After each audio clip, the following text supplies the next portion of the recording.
ज़िंदगी वही अच्छी होती है साथ संगत जी। ज़िंदगी वही अच्छी होती है जिसके पीछे प्रेम की प्रेरणा और ज्ञान का मार्गदर्शन होता है। साथ संगत जी दास आप जिस भी संत महात्माओं के चरणों में एक छोटी सी विचार लेकर आया है। साथ संगत जी बात एक शहर की है। उस शहर में एक सेठ रहते थे। बहुत ही बड़ा उसका व्यापार था। सज्जन व्यक्ति थे। उसके यहाँ बहुत सारे लोग काम करते थे। उसके व्यापार बहुत ज़्यादा विकसित थे तो साथ संगत जी बहुत ज़्यादा ज़्यादा लोग भी उसके यहाँ काम करते थे।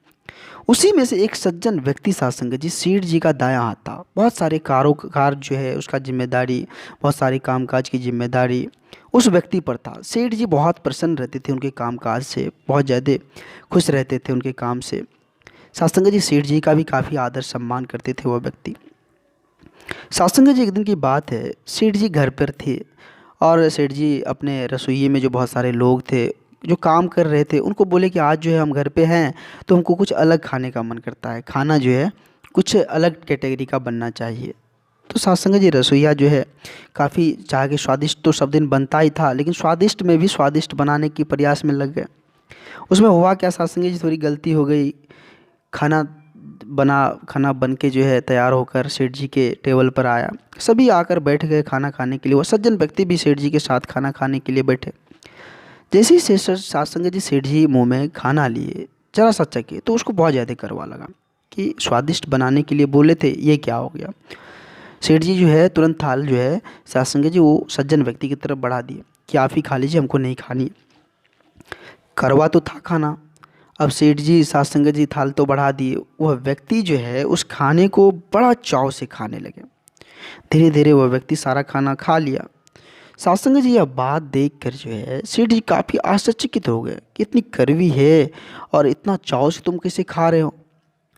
साथ संगत जी तो वो सज्जन व्यक्ति सेठ जी से बोले, हुजूर आप तो मेरे मालिक हैं, आप हमें रोज़ स्वादिष्ट खाना देते हैं, भोजन देते हैं और हम खाते हैं। अगर एक दिन बेस्वाद खाना हमें मिल जाए, कड़वा खाना मिल जाए, तो उसको स्वीकार करने में क्या फ़र्क, क्या उसमें भला बुरा है। इसमें तो कहीं हम कोई परेशानी नहीं देख रहे हैं। साथ संगत जी जैसे यह बात सेठ जी सुनी तो उनको अपने भूल पर पछतावा होने लगा। साथ संगत जी कहने का तात्पर्य है कि परमात्मा जो है, प्रभु परमात्मा वो सारे सुख के दाता है।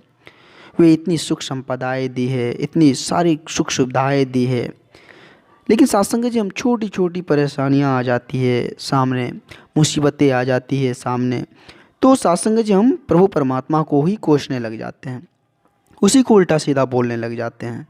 साथ संगत जी उसकी सद्भावना पर कभी भी हमें संदेह करना ठीक नहीं होगा। साथ संगत जी प्रभु परमात्मा को दोष देना कभी ठीक नहीं होगा।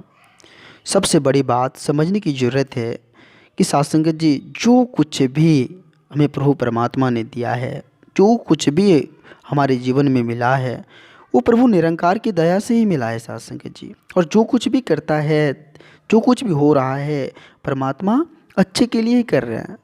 इस बात को मन में बैठाकर प्रभु परमात्मा की भक्ति कर सत्संग भजन सिमरन से नाता जोड़े रखना और परिवार में प्रेम पूर्वक स्नेह से साथ संगत जी जीवन यापन करना, यही है और क्या। साथ संगत जी दास आप जिस भी संत महात्माओं के चरणों के धूल के समान हैं, और दास आप जिस भी संत महात्माओं के चरणों में छोटी छोटी कहानियाँ, छोटी छोटी विचार लेकर आते रहता है। आप जिस भी संत महात्माओं का काफ़ी लाड़ प्यार दास को मिल रहा है, आगे भी इस तरह का लाड़ प्यार दास के साथ बनाए रखना अरदास है आप जिस भी संत महात्माओं के चरणों में। साथ संगत जी अगर ये छोटी सी विचार आप जिस भी संत महात्माओं को अच्छा लगा हो तो सभी संत महात्माओं के बीच शेयर करें और दास के चैनल को सब्सक्राइब करना ना भूलें। साथ संगत जी एक बार सभी संत महात्मा मिलकर प्यार से बोलिए, धन्य निरंकार जी, धन्य निरंकार जी।